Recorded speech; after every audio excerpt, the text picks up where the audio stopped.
All right, y'all. I was showing y'all my sword, my old camp sword, and some of these maps fell out. I took a little glance at them and said, man, you know what? Let me just do like a little short video, just looking at the maps. And like I said, we had to start dealing with some geography and knowing where certain things are. In the green here, we got the descendants of Ham. The red, Japhet. In the blue are descendants of Shem. All right, descendants of Shem, Arabia, Syria, Assyria, and Persia. Okay. Okay, on the other side, both sides of the Euphrates, pretty much where Shem was located. Ham, you got the Hittites up here in a little of Japheth. And then you got a little Shem up here in Lydia. You got a little Shem up here. That's interesting. That is interesting. But you got some Hittites there. The Hittites there, which is Ham. Amorites, Canaan, Philistines, Mizraim, Put, and then you have Japhet.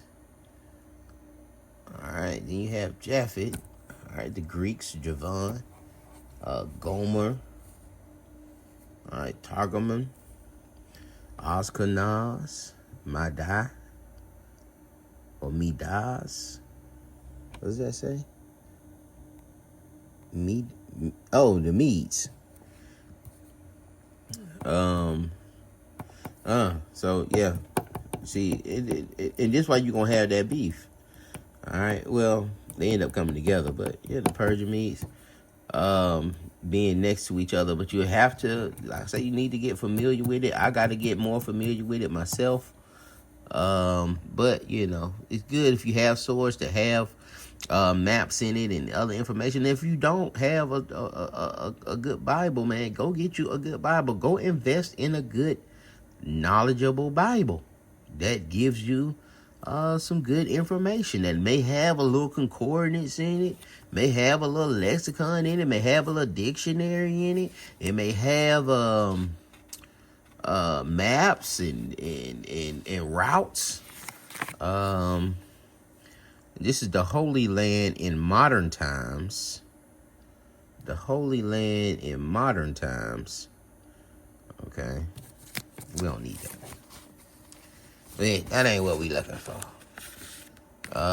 This is during the kingdom years. Now you see here, you got Ammon right here.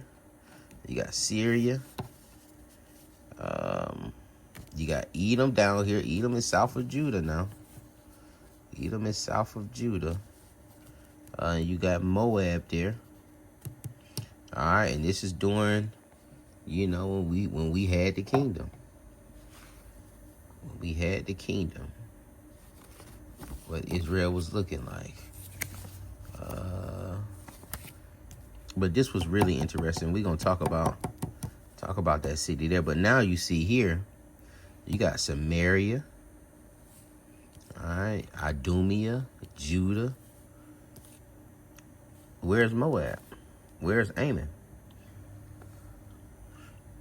You know, where are they at? And then a lot of times people wonder, well, why the New Testament don't never mention the Moabites and the Ammonites? And it's because you don't know the history. You don't know how these cities became the names that these cities are. Palestine in, you know, during the time of Christ. You don't know why now this area that used to be called Ammon is called Decapolis. And I want y'all to hit the comments. I want y'all to look up Decapolis. And this means 10 cities, 10 towns. Some translations will say 10 towns for Decapolis. But it's a 10 cities. It's the deck. And you know, the Deca and the Polis. 10 cities. Why is it called that? What happened with that when it was disestablished? When it was disestablished? But y'all hit the comments and show me. See how many verses Christ actually visited this region more than once. Y'all put them in the comments. Put the verses in the comments. All my Hebrew scholars. Put the verses in the comments. All my Israelite scholars of Christ visiting Decapolis. And then we're gonna read a little bit on that city. Philadelphia here. All right, and this used to be we'll read the article. And what else we got here? Yeah, you see Jerusalem there, Jericho. You see Ephraim there. The city of Ephraim is right there.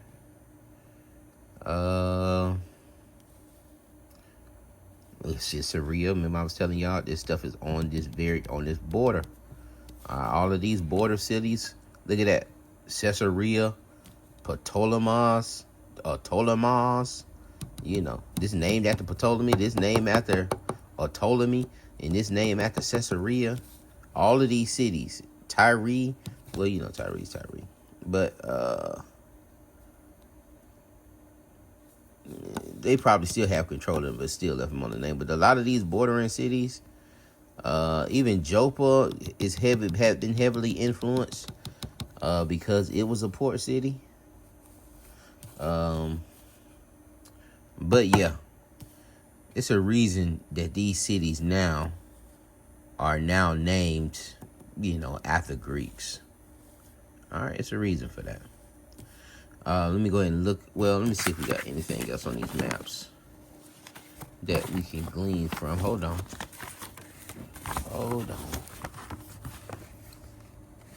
But this a map showing you Paul's first and second journey, showing you his route, showing you. It's good information here. Hold on. Let me turn this around. I'm gonna have to put this back in there some kind of way. And this is the conquest of Canaan. And again, you see during that time it's called Gilead and Ammon and Moab is still named that. But during the time of Christ, those names were not there. And it makes one answer: are those people there? What happened to those people? But let me switch over and Decapolis, a union of 10 towns. The best known Decapolis was in what is now Jordan. It means 10 towns or 10 cities. In 333 BC, the Macedonian conqueror Alexander the Great defeated his opponent Darius III, Codomanus, at Issus. The main consequence of his victory was that all the land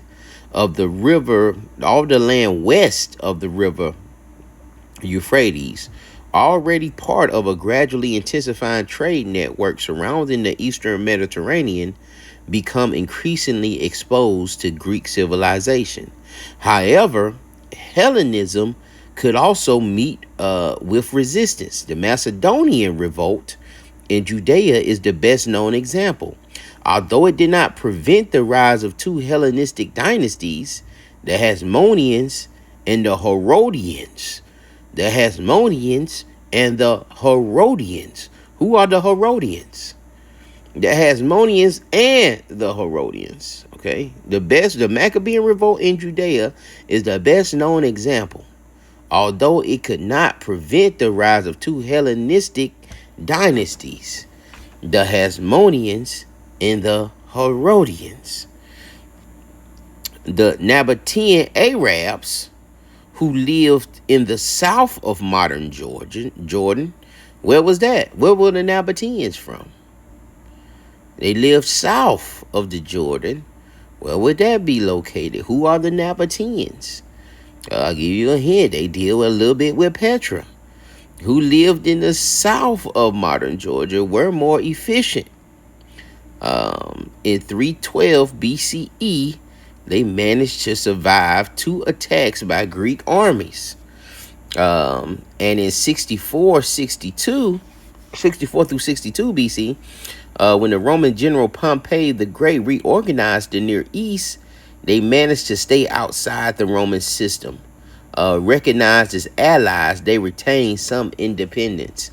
And if you look at some maps, If you look at some maps, you'll see here. Hold on, let me show. You'll see here. Let me see if they'll show me that map. These people, man. I just want to see the map. But you'll see. You see, now this is a breakdown of what I thought it was. No. It was somewhat. But look here, it's a breakdown of the generals. Why is that so blurry? It's a breakdown of the generals here. And this is what the source is saying, that the Nabateans, you see what in the world? Oh my goodness, Planet Fitness. Petra kind of maintained, they resisted. And so they didn't get control. They were kind of free. You see what I'm saying? So nobody's really controlling Petra and the Nabateans here. All right. But you see Ptolemy there, Antigonus there, Seleucus there, and Cassander, and what's that? Lysimachus? I don't know. Y'all gotta give me grace on some of these spellings, man. I ain't the best reader.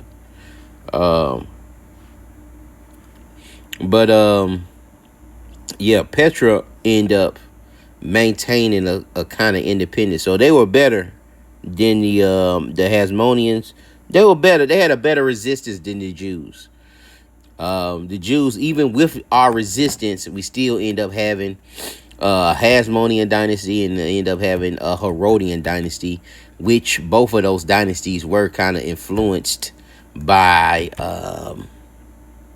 Hellenism. All right, and we went over this with the video with the Sadducees and the Pharisees, and how all these people came about. It says the Nabatean Arabs, who lived in the south of modern Jordan, were more efficient. In 312 BCE, they managed to survive 2 attacks by Greek armies. And in 64 through 62, when the Roman general Pompey, the great reorganizer of the Near East, they managed to stay outside the Roman system. Recognized as allies, they retained some independence. Yet west of the Euphrates, the spread of Hellenism was an irreversible process. The most remarkable form of expression was urbanism. The descendants of Alexander's generals, the Ptolemies and the Seleucids, founded many cities. When Pompey reorganized the Near East and made an end to the Seleucid Empire, he was also awarded some kind of independence to a group of Hellenized cities. All right, Pompey got a group of Hellenized cities he was rewarded, which was called Decapolis. They were not as independent as the Nabateans, but were not a province either. Although they had to deal with an official, a prefect, who was responsible to the governor of Syria. The date of the coin on the coins of these towns was based on an era that started in 63. But in other aspects, they had almost nothing in common.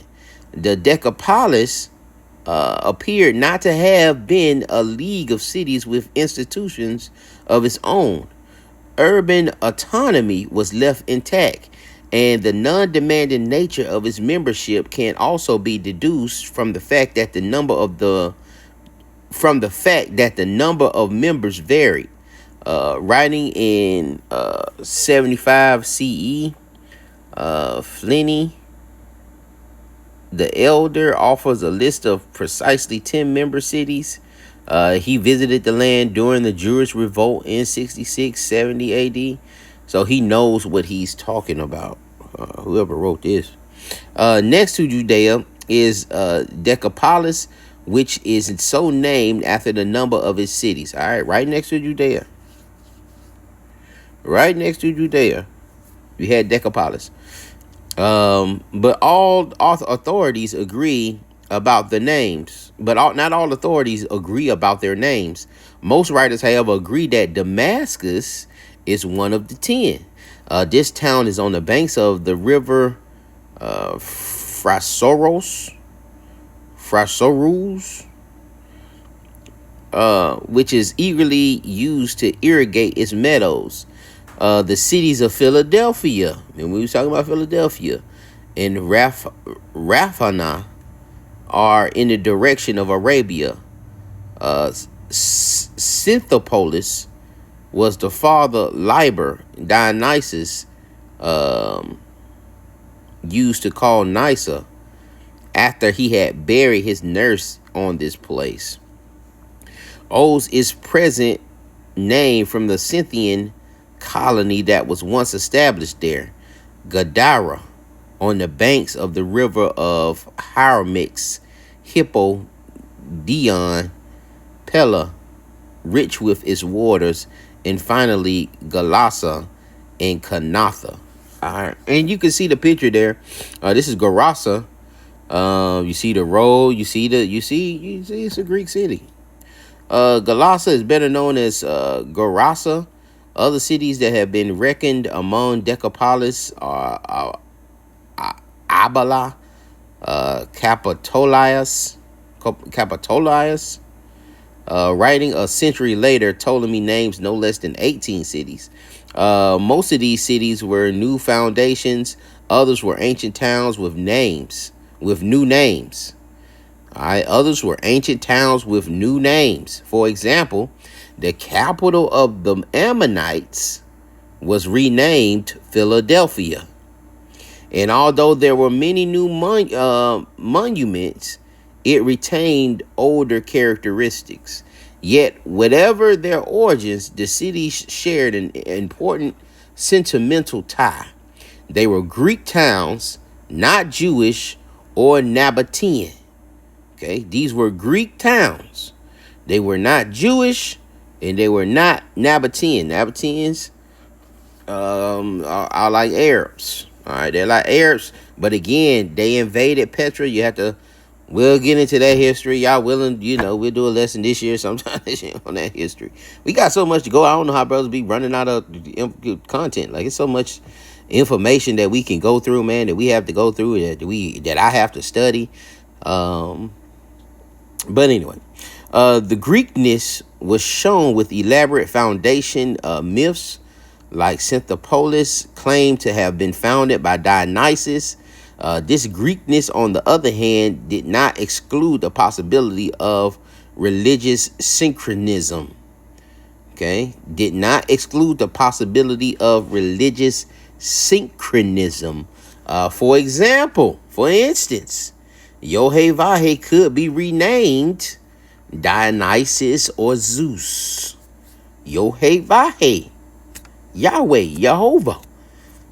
YHVH could be renamed Dionysus or Zeus, much to the horror of pious Jews, of course. Jews was not with that foolishness.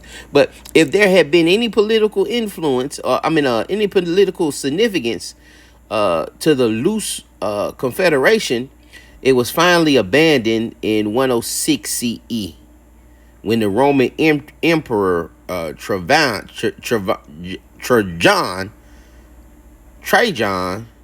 annexed Nabatea. The provinces were reorganized and the towns of Decapolis were divided. Some became part of Judea. Some of the cities became part of Judea once the Roman emperor took this thing over from these Greeks. And he annexed the Nabatea. He annexed the Nabateans. Some became part of Judea, others of Nabatea. Still others were divided to Syria. Yet there may have remained shared cultural activities, sentiments, and ties, and the name did not immediately vanish, as we can deduce from the use of the word Decapolis by Ptolemy. And the reason why this is so interesting is you see how, especially once them Greeks got in there, how things start moving around and people start merging. cities getting tossed. Or now this is your city. Now this belongs to you. Oh, we gonna give this city to Judea. We gonna make them happy. We gonna get this, And then who's there? You know. After the but again, of course, we there because you have another revolt, the Bar Kokhba revolt. And I think that was like at 1:30 something. So, of course we there. And maybe, I don't know the politics behind him giving these cities to Judea and giving some back to Nabatea. But I'm sure, we can get some information on it,